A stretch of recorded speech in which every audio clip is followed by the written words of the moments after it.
Before calling any number, first secure the number from your new directory. Then remove the receiver and listen for the dial tone. It sounds like this.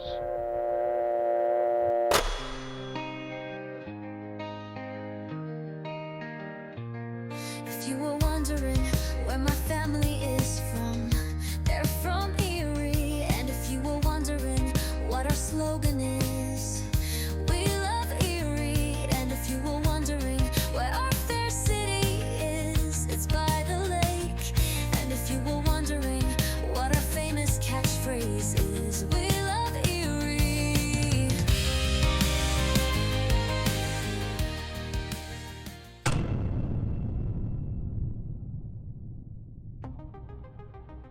You know, sometimes the most amazing stories are the ones that get forgotten. This is one of those. It's a story about a war, but not one fought with armies. No, this one was fought with telephone poles, with copper wires, and with stock certificates. It's all about how one small industrial city decided to go toe-to-toe with the biggest corporation on the planet. And the fallout from that fight, well, it would echo for 100 years. I mean, it sounds crazy, right? A little local startup squaring off against an absolute titan of industry, a giant with a monopoly basically protected by the government. But back in the Gilded Age, the people of Erie, Pennsylvania decided to give it a shot, and they started a fight that would change their city in ways nobody could have ever predicted. Calls go out to big cities, small towns, hamlets, farms, and faraway ranch houses. Okay, so to really get this story, you have to understand just how big the enemy was. And in the late 19th century, there was nobody, and I mean nobody, bigger than the Bell system. This wasn't just a company, it was a force of nature, an absolute behemoth that controlled pretty much every single telephone wire in America. Bell's whole game plan was key to this. See, they weren't trying to put a telephone in every person's house. Not at all.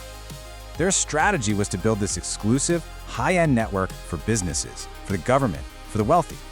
And yet, this high-cost approach made them insanely profitable, but it also created their greatest weakness. It left almost everybody else completely out in the cold.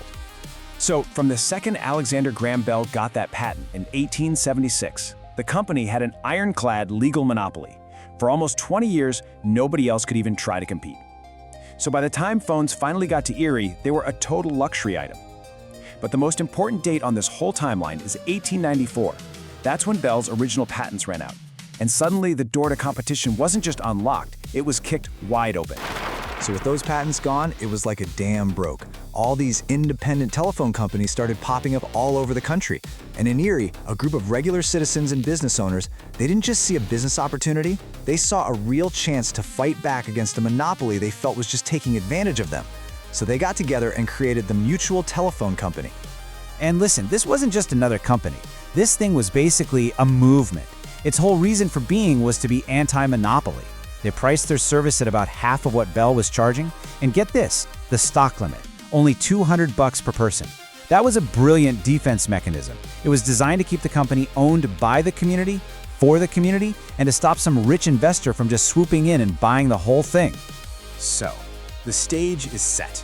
In one corner, you've got the Colossus, the Bell system. And in the other, this small, scrappy, community-funded upstart. The battle for the phone lines of Erie was about to kick off. And believe me, the outcome was something nobody saw coming. That tone indicates everything is ready for your call. With the receiver off the hook, dial the desired number.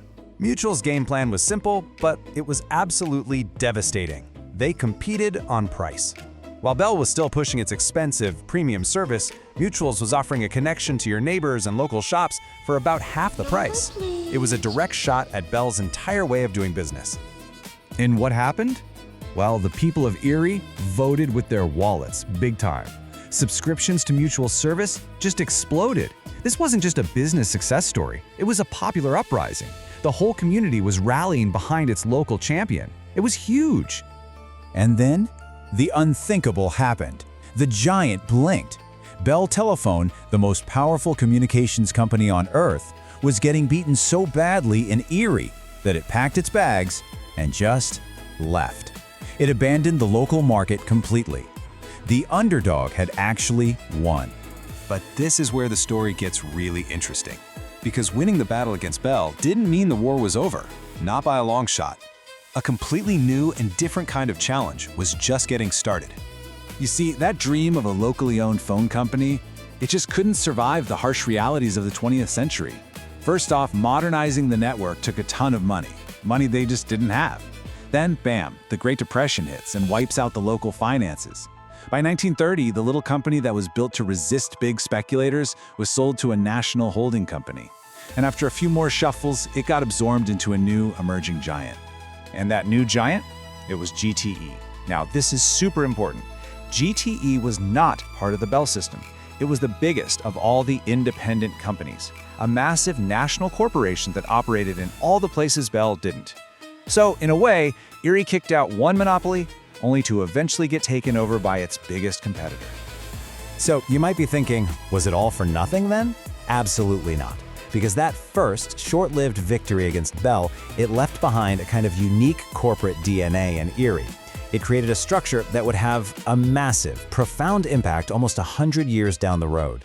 For example, suppose you want to dial 23650. Dial each numeral in this manner, pulling the dial around to the finger stop each time. Be sure to allow the dial to freely return to its normal position. All right, let's jump in a time machine and go to 1984. This is a landmark moment. In one of the biggest antitrust cases ever, the US government literally shattered the Bell system monopoly.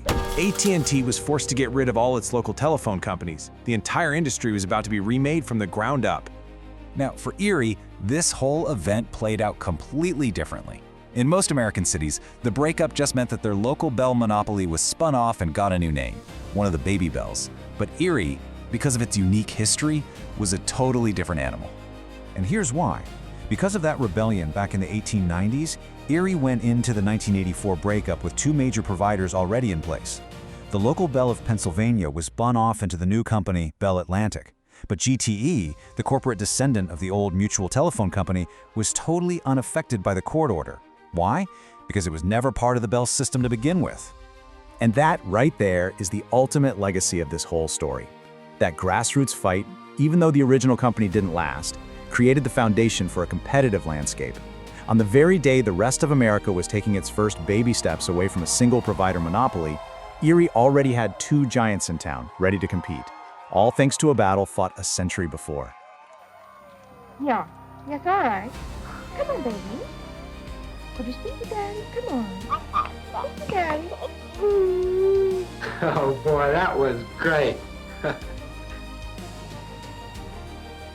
All right. I'll call you again soon.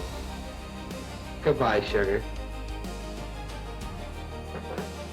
So, this old story of copper wires and telephone poles leaves us with a pretty big question, doesn't it? I mean, the technologies have changed, we're talking about fiber optics and cloud platforms now, but the core of the story, that idea of a community pushing back against a dominant power, that feels more relevant today than ever. It really makes you wonder, what might the next Erie Rebellion look like?